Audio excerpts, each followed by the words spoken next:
Welcome back. We're going to do a quick tip today.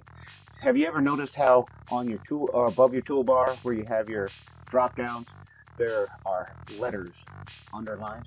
Well, if you hit Alt and hit, let's say A or adjust.